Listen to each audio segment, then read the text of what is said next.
Assalamualaikum warahmatullahi wabarakatuh. Perkenalkan, kami dari kelompok 2. Nama saya Theodorus Laba. Saya Maria Estiana Didia, saya Nadia Wati, saya Elizabeth, saya Silviana Nadia, saya Francisca Geri Satali. Di sini kami sedikit menjelaskan tentang pengertian dan manfaat penjas.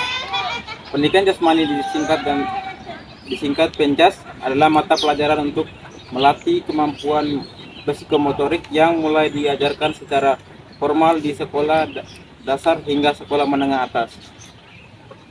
Selanjutnya di sini akan kita jelaskan sedikit mengenai manfaat pendidikan jasmani menurut KTSP di tahun 2016. Jadi ada beberapa tujuan di sini dan manfaatnya. Yang pertama itu menemukan kebutuhan anak akan gerak. Jadi semakin banyak kita mempelajari dan mengajarkan beberapa pendidikan jasmani yang paling dipentingkan untuk kesehatan anak dan kesehatan mental maupun fisik, jadi mereka juga lebih banyak memahami. Lalu yang kedua, mengenal anak pada lingkungan dan potensi dirinya. Jadi mereka itu masa anak-anak itu mereka lebih menonjol kepada bagaimana memprakteknya, tidak harus melihat atau mendengar, jadi harus praktek. Jadi lebih banyak kita mempraktekkan kepada depan anak-anak, di mana kita saat mengajar kepada mereka, jadi lebih banyak juga mereka cepat berinteraksi dengan masyarakat dan lingkungan di sekitar mereka. Lalu yang ketiga ada menanamkan dasar-dasar keterampilan yang berguna. Jadi pendidikan jasmani di sekolah dasar ini cukup baik, dan karena turut mengembangkan dasar keterampilan yang diperlukan anak untuk menguasai berbagai keterampilan dalam kehidupan dan di kemudian hari. Lalu yang keempat, ada menyalurkan energi yang berlebihan. Kelebihan energi ini sangatlah perlu disalurkan agar tidak mengganggu keseimbangan perilaku dan mental anak. Segera tersebut, kelebihan energi disalurkan anak kepada memperoleh kembali keseimbangan dirinya, karena setelah istirahat, anak akan kembali memperbarui dan memulihkan energi secara optimal. Lalu yang kelima, ada proses pendidikan secara serempak baik fisik maupun mental. Jadi hasil nyata yang diperoleh dari pendidikan jasmani dan perkembangan yang dilengkap meliputi aspek fisik, mental, emosional, dan sosial moral. Tidak salah satu para ahli percaya bahwa pendidikan jasmani merupakan wahana yang paling tepat untuk bentuk manusia seutuhnya. Dan dilanjutkan oleh teman selanjutnya. Materi yang kedua yaitu pengertian permainan tradisional dan pengertian permainan egrang.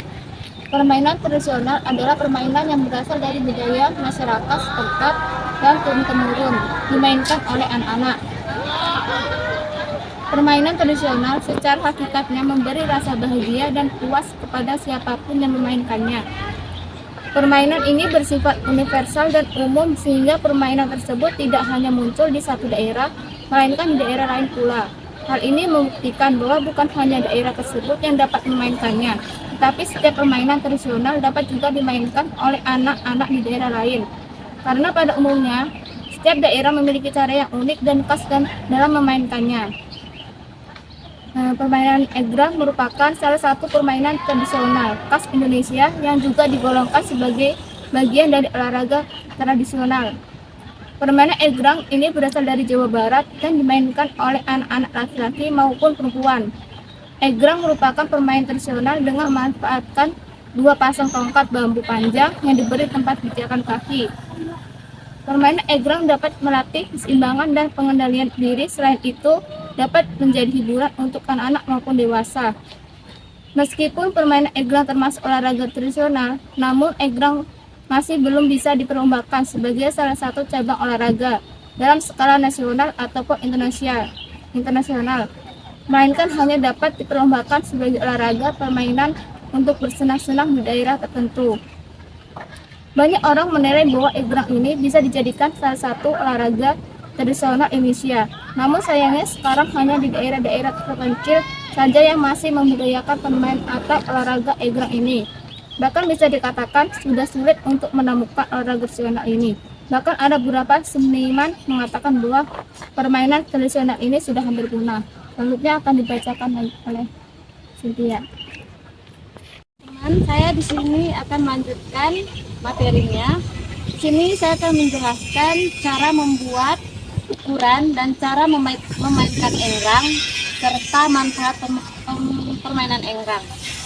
Baik, pertama-tama saya jelaskan dulu, enggrang terdapat dua jenis. Pemain enggrang yang cukup dikenal oleh masyarakat yaitu enggrang bambu, enggrang tempurung kelapa. Yang pertama, enggrang bambu. Enggrang jenis ini merupakan salah satu jenis enggrang yang paling banyak dimainkan oleh masyarakat karena proses pembuatannya pun sangat sederhana. Terus yang kedua, enggrang ini dibuat dengan menggunakan bahan dasar 2 batang bambu. Masyarakat lebih sering menggunakan enggrang bambu dibandingkan kayu, karena kayu itu mudah patah dan rusak, yang masing-masing memiliki panjang sekitar 2 meter atau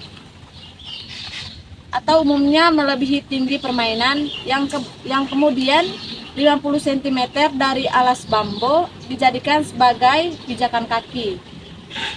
Biasanya jenis bambu yang digunakan itu adalah gulung atau bambu apus. Yang pertama itu cara bermain enggrang bambu. Yang pertama, kita sebelum bermain siapkan energi terlebih dahulu. Terus yang kedua, menegakkan enggrang dan sedikit condong ke enggrang ke depan.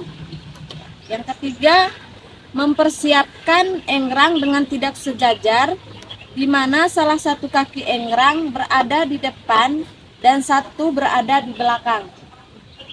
Yang keempat, mulai dengan menginjakkan kaki pada salah satu pada pijakan kaki di salah satu enggrang, kemudian diikuti dengan kaki sebelahnya dipijakan pada enggrang lain. Yang kelima, untuk memastikan bahwa posisi sudah seimbang atau belum, mulai dengan berjalan di tempat dan jangan berhenti. Pemain berdiri di atas untuk menjaga keseimbangan agar tidak jatuh. Yang keenam, jatuhkan kaki di antara enggrang apabila sudah merasa ingin terjatuh.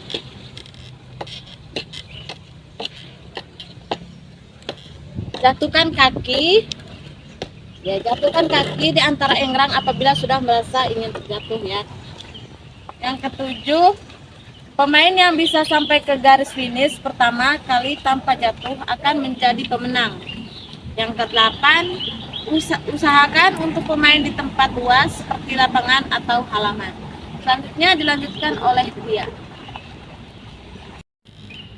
Baik, yang kedua itu ada enggrang tempurung kelapa. Enggrang jenis ini adalah salah satu permainan tradisional yang mungkin belum banyak diketahui oleh semua orang.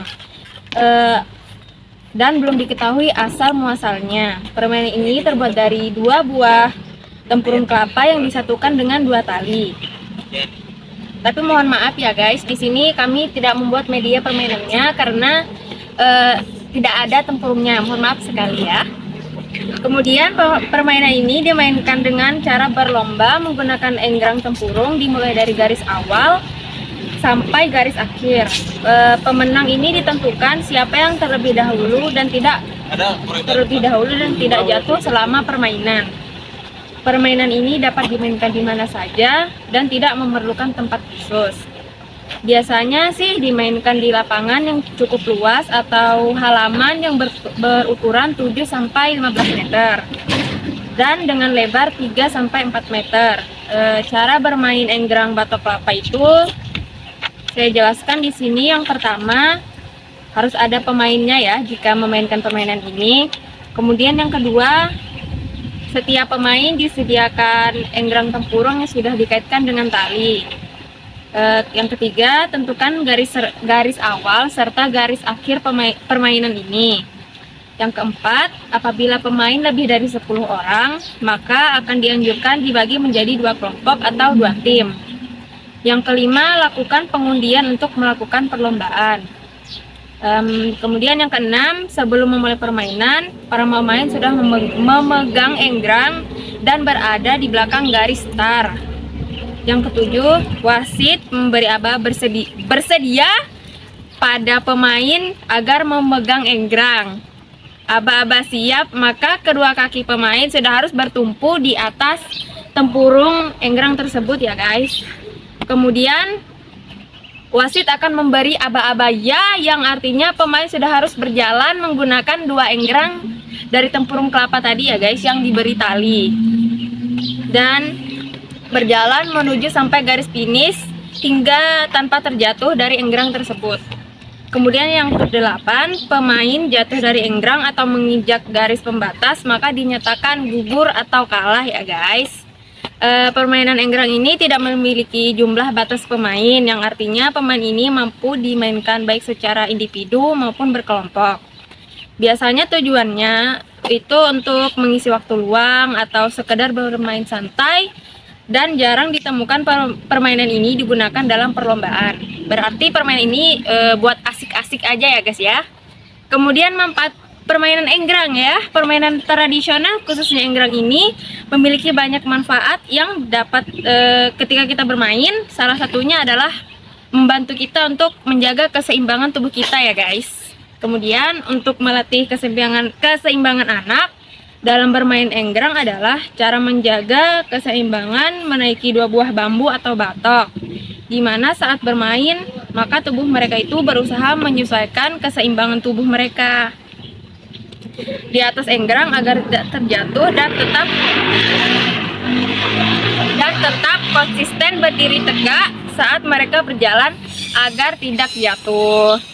Dilansir dari berbagai sumber ini, berikut beberapa manfaat enggrang.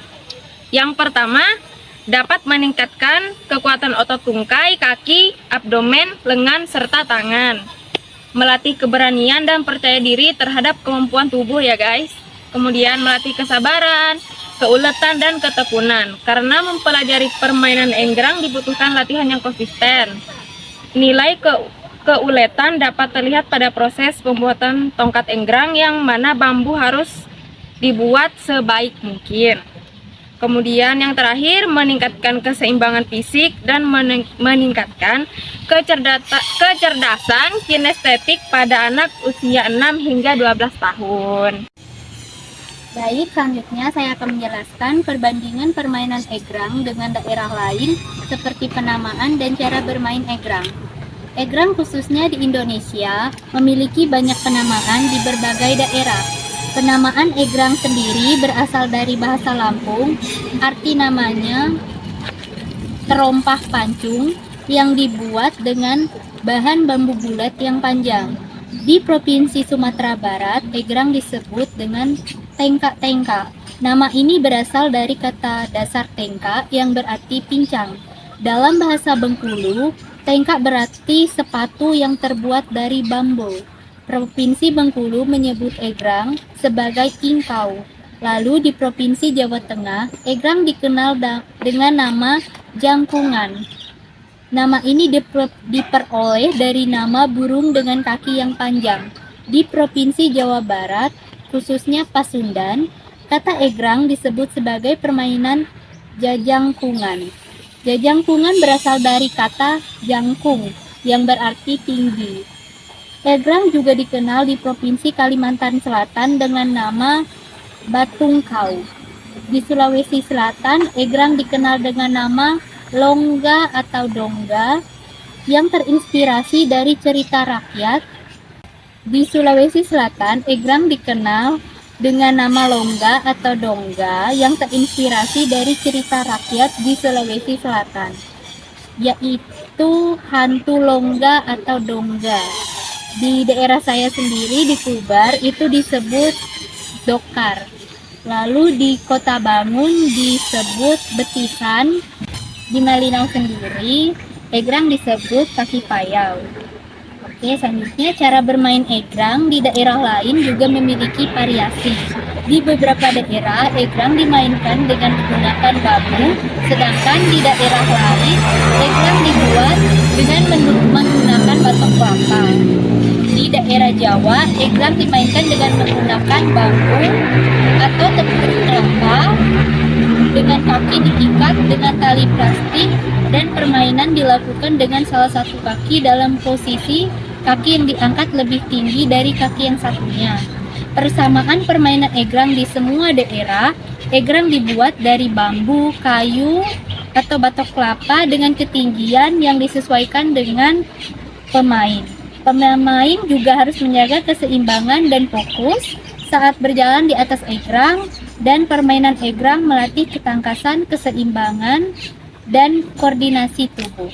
Dari beberapa hal yang kita sampaikan berdasarkan materi mengenai pendidikan 3S dan beberapa contoh egrang tadi, hal ini dapat disimpulkan bahwa pendidikan jasmani ataupun Gaskes merupakan bagian integral dari kurikulum pendidikan yang bertujuan untuk mengembangkan kebugaran fisik, mental, sosial, dan emosional siswa melalui aktivitas fisik yang terstruktur. Jadi mungkin sekian dari kelompok kami, kurang dan lebihnya mohon maaf, dan semoga bermanfaat bagi teman-teman semua. Terima kasih.